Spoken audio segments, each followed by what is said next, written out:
Le mariage est spirituel, ça implique l'âme, l'esprit et le corps. Ça implique aussi notre lien familial. Les liens de famille contribuent beaucoup dans le divorce. Parce qu'il ne faut jamais sous-estimer tout simplement les liens de famille. Lorsque tu veux te marier, ne sous-estime pas.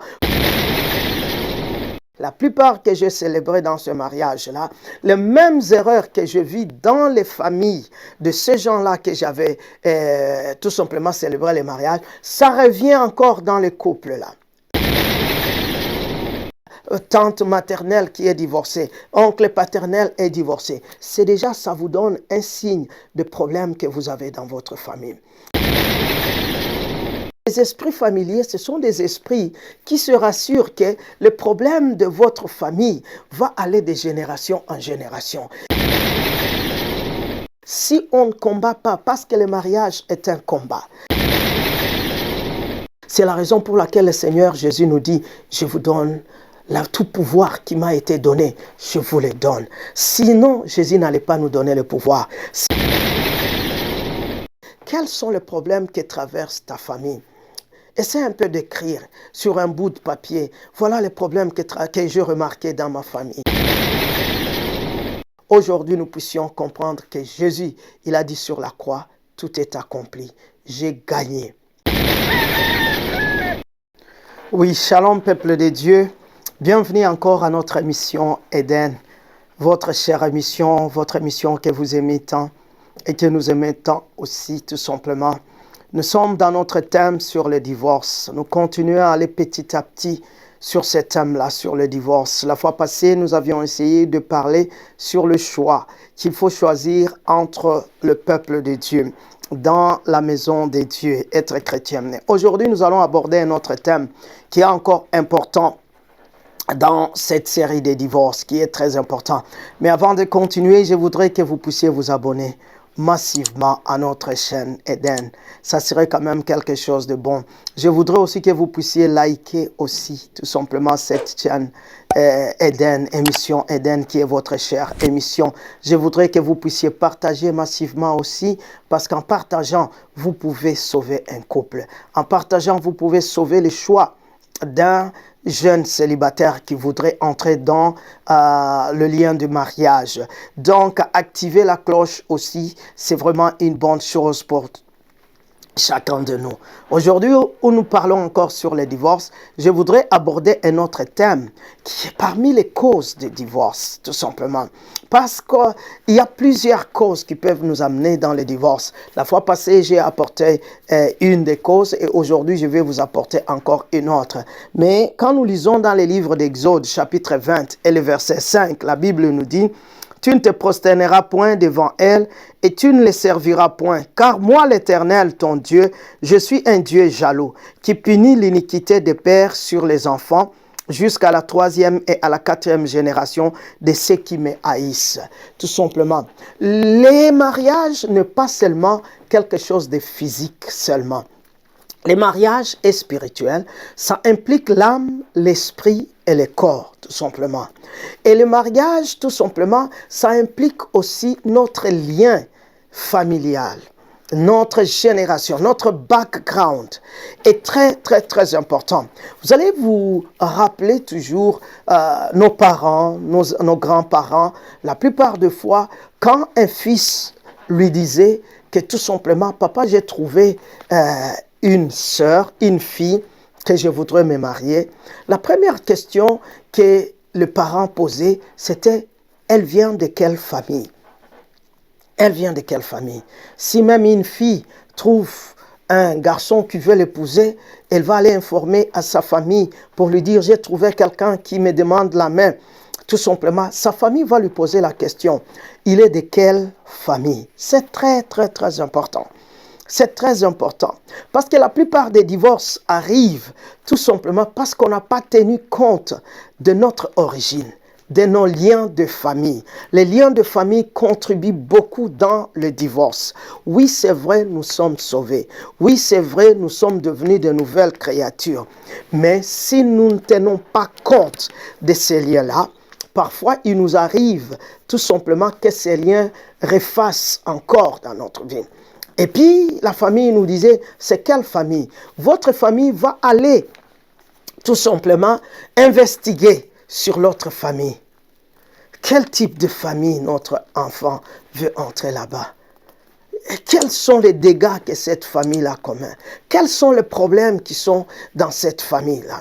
Et lorsque les parents vont aller et puis ils vont essayer de trouver quel type de problème que connaissent cette famille-là, ils peuvent décider, oh non, notre fille, tu peux y aller ou tu ne peux pas. Parce que n'oublie pas, quand tu épouses quelqu'un, tu épouses aussi ses liens.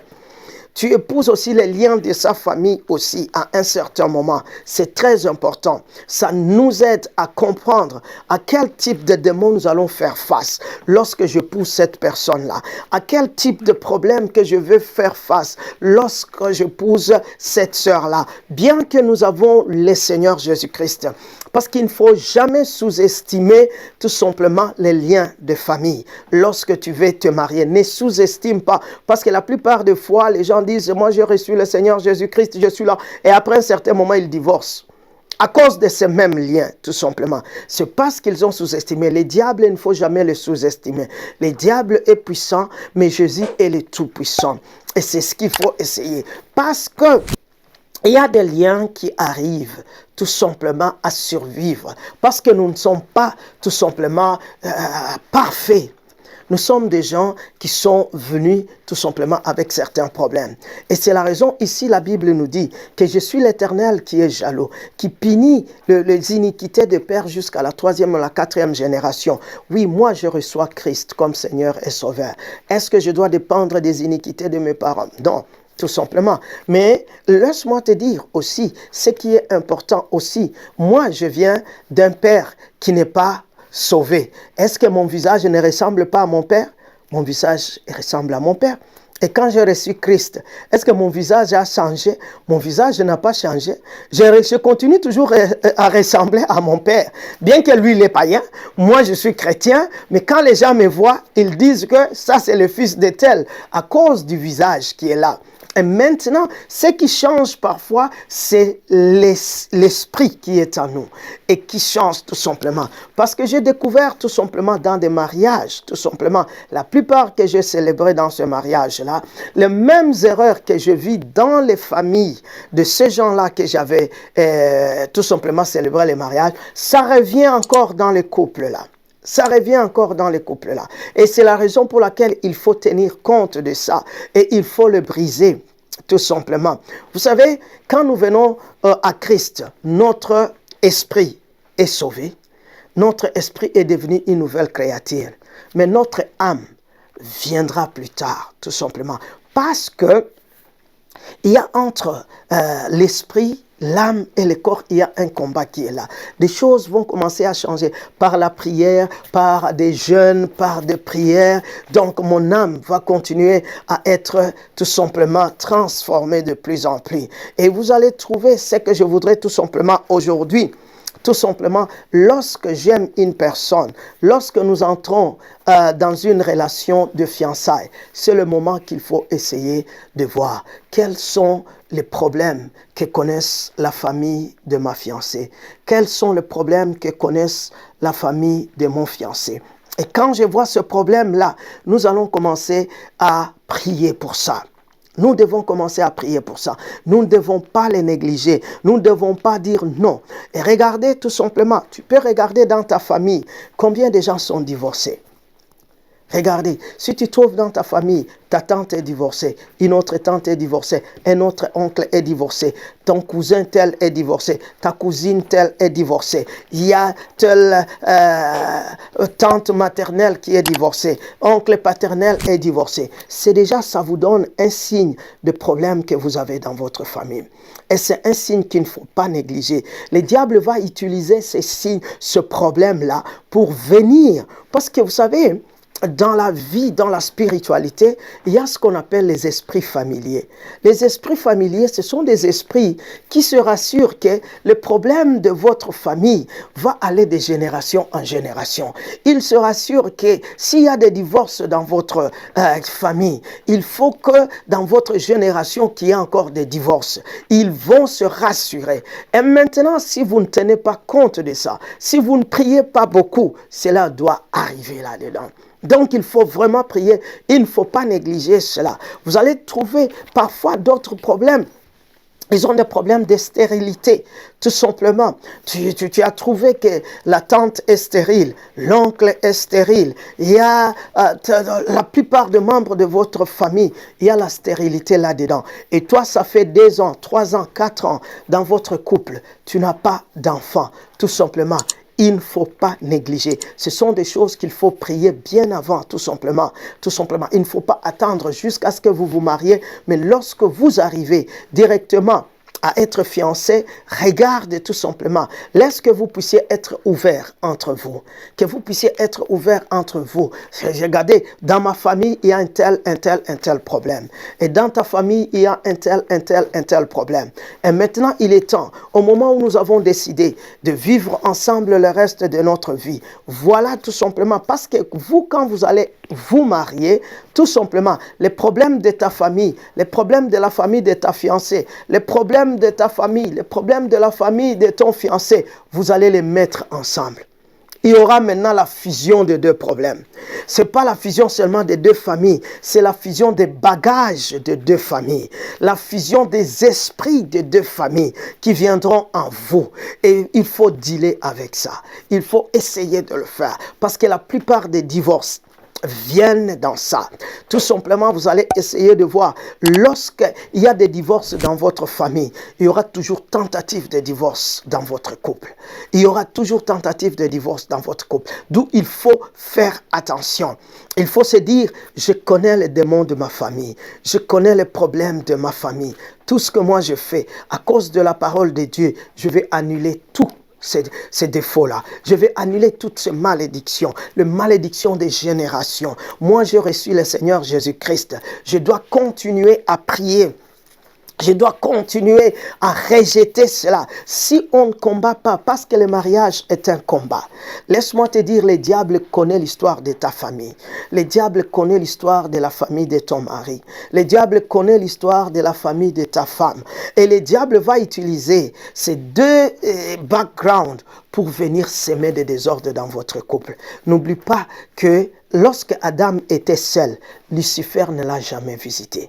Mais lorsque Adam était marié, c'est là que Lucifer est venu attaquer Ève. Il faut que tu fasses attention. La plupart des divorces, tout simplement, regardez la personne. Tu as divorcé une fois, tu as divorcé une 2e fois. Regarde dans ta famille, il y a combien de divorces. Regarde dans ta famille, combien de gens sont mariés. Tout simplement, quand tu regardes ça, à un certain moment, avant de t'engager, sache très bien qu'il y a un problème. Cela ne veut pas dire que le diable ne peut pas t'empêcher de te marier. Il peut te permettre de te marier et de divorcer chaque fois. De te marier et de divorcer chaque fois. Et ce qui n'est pas bon. Donc, il faut tout simplement savoir qu'il y a un lien qui est dans ma famille. Il y a un lien que je dois briser. Il y a un lien. Parce que la plupart des fois, qu'est-ce que les gens font? Ils se marient et ils oublient ces liens-là. Ils se marient et ils ne prient plus. Aller à l'église, ça devient un problème. On est occupé à faire d'autres choses. Mais laisse-moi te dire, quand toi tu ne t'occupes pas de ton mariage, laisse-moi te dire, le diable est en train de se débrouiller pour détruire ton mariage. Donc le mariage, comme je l'ai dit la fois passée, c'est un jardin qu'il faut cultiver chaque jour. Pour qu'un mariage survive, ça demande 2 personnes qui se mettent dans la prière, 2 personnes qui se mettent à prier, parce qu'il y a des autels. Les familles ont des autels dans le monde spirituel. Et ces autels-là sont en train toujours de réclamer les divorces pour vous. Ça réclame des divorces. Et maintenant, si vous ne faites pas l'autel du Christ pour annuler toutes ces réclamations-là, vous finirez même après 10 ans, même après 15 ans, de divorcer. Parce que c'est la raison pour laquelle il faut s'accrocher au Seigneur Jésus-Christ. Il faut être toujours dans la prière. Le diable n'aime pas le mariage, tout simplement.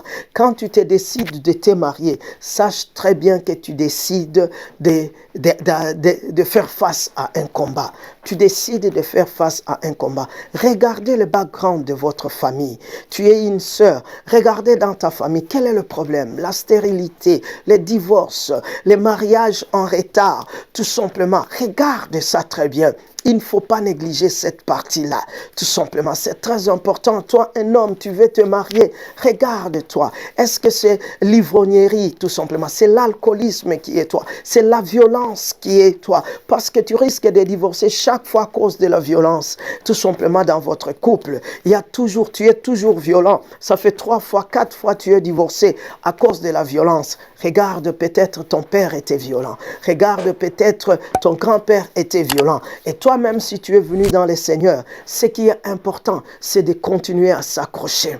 C'est de continuer à s'accrocher. C'est quelque chose de très important. Je vais te donner l'exemple de Moïse. Moïse vient de la lignée de Lévi. Vous savez, Lévi a été colérique. Lévi a été violent. Et ils sont allés s'aimer, tuer certaines personnes. Et Moïse, que Dieu parlait face à face. Moïse, que Dieu utilisait face à face. Moïse, dans le désert, a manqué Canaan. Il a manqué la terre promise à cause de la colère. À cause de la colère qui est venue de la lignée de Lévi. Donc faites attention, même si il n'y a personne qui a parlé face à face à Dieu comme Moïse. Et c'est la raison pour laquelle je te dis, même si tu as reçu le Seigneur Jésus-Christ, il faut faire attention. Ce sont des signaux. C'est la raison pour laquelle le Seigneur Jésus nous dit, je vous donne tout pouvoir qui m'a été donné, je vous le donne. Sinon, Jésus n'allait pas nous donner le pouvoir. S'il ne savait pas qu'il y aura des forces occultes, il y aura des forces démoniaques qui allaient nous attaquer, même si nous sommes sauvés. Donc, c'était très important. Il faut savoir, même si nous sommes sauvés, il y a des forces occultes, il y a des forces démoniaques qui peuvent attaquer notre mariage. Il y a notre background qui peut toujours susciter à un certain moment. Vous savez, le diable est toujours patient. Vous allez prier le Seigneur Jésus-Christ, les démons vont partir. Vous savez le problème que nous avons avec les chrétiens? Nous pensons que lorsque nous prions, les démons sont morts ou Satan est mort. Non, le diable n'est pas mort. On ne peut pas tuer le diable, on ne peut que le chasser. Sache très bien, lorsque tu chasses, il peut toujours revenir à un certain moment. C'est la raison pour laquelle nous devons rester collés au Seigneur Jésus-Christ. Nous devons rester attachés au Seigneur Jésus-Christ. Lorsque tu te maries et que tu saches très bien qu'il y a des forces occultes, qu'il y a des forces des ténèbres de votre famille, de vos 2 familles, restez attachés au Seigneur Jésus-Christ. Restez toujours dans la prière. Il ne faut pas lâcher. La plupart des gens, nous lâchons. La plupart des gens, nous cherchons les choses du monde. Nous cherchons toujours les choses matérielles. Et puis à un certain moment, nous achetons la maison. Après un certain moment, nous divorçons. On commence à voir comment on peut vendre la maison encore. Nous cherchons à avoir des voitures. Et puis après un certain moment, il faut savoir comment vendre ces voitures. Vous savez, à un certain moment, nous arrivons toujours, tout simplement, à chercher d'abord les matériels. Alors que la parole de Dieu nous dit, cherchez d'abord le royaume des cieux. Notre mariage n'est pas toujours soutenu, n'est pas toujours renforcé par l'argent, ni par les matériels. C'est par la présence de Dieu. C'est vraiment très important que nous puissions regarder nos backgrounds, regardons quels sont les liens. Regarde là où je te parle, quels sont les liens. Va ce soir, va aujourd'hui regarder quels sont les problèmes que traverse ta famille. Essaie un peu d'écrire sur un bout de papier. Voilà les problèmes que j'ai remarqués dans ma famille. Voilà une telle situation que j'ai remarquée dans ma famille. Et quand tu prends cette situation-là que tu trouves dans la famille, c'est la stérilité, c'est l'ivrognerie, c'est les divorces, c'est l'infidélité, c'est toujours la violence, ce sont les insultes. Tout simplement, regardez quel est le problème que traverse ta famille. Et maintenant, si tu es encore célibataire, prends soin de ça. Sache très bien quand tu vas entrer dans la relation de mariage, ces forces-là vont venir combattre ton mariage. Il faut rester debout. Tout simplement, ce que je nous encourage tous, c'est tout pour te dire que Jésus a vaincu. Jésus a vaincu.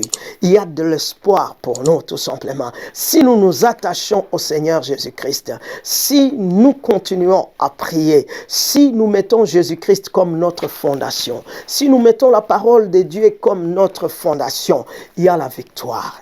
Il y a la victoire. Mais si on lâche, tout simplement, il y aura des problèmes, tout simplement. C'est la raison pour laquelle je demande que nous puissions vraiment essayez de voir, parce que la plupart des divorces vous allez trouver, oh non, dans leur famille, il y a toujours des divorces, il y a toujours des divorces. Vous allez vous retrouver, toi tu as divorcé à cause de ça, ton frère a divorcé à cause de ça, ta soeur a divorcé à cause de ça, ton oncle a divorcé à cause de ça. Mais tout ça, ça s'appelle divorce. Quelles que soient vos différentes raisons, tout ça, ça s'appelle divorce. Parce que pour le diable, n'a pas besoin de raisons. Ce que le diable a présent pour vous, c'est que vous puissiez continuer toujours à être une famille de divorcés. Vous puissiez toujours être une famille de soulards. Vous puissiez être toujours une famille qui fait, quelles que soient les raisons, laisse-moi te dire, les divorces restent les divorces. Quelles que soient les raisons. Et c'est la raison pour laquelle il faut éviter cela. Et pour éviter cela, il faut toujours avoir le Seigneur Jésus-Christ. Il faut que Jésus soit la fondation de votre mariage. Il faut que la prière soit la fondation de votre mariage. Continuez de prier. Il est possible que vous puissiez éviter le divorce dans votre mariage. Il est important que vous puissiez aussi éviter les problèmes qui traversent votre mariage. Tu peux mettre fin, toi, au problème de ta famille. Tu peux être le premier à éviter cela. Tu veux être le premier à commencer une nouvelle génération qui n'a pas le problème que ta famille avait connu depuis longtemps. Donc, je voudrais que aujourd'hui nous puissions comprendre que Jésus, il a dit sur la croix, tout est accompli. J'ai gagné. Jésus a gagné même pour ton couple. Jésus a gagné même pour ton mariage. Je vous demanderai tout simplement en terminant cette série d'aujourd'hui, tout simplement que abonnez-vous massivement. C'est bien pour nous. Partagez massivement aussi. Likez nos vidéos. C'est quelque chose de très important. Activez la cloche. Merci beaucoup. Merci parce que vous allez tenir compte de votre background. C'est le pasteur José de l'église pentecôtiste El Shaddai d'Ottawa. Merci et à la prochaine émission. Que le Seigneur vous bénisse.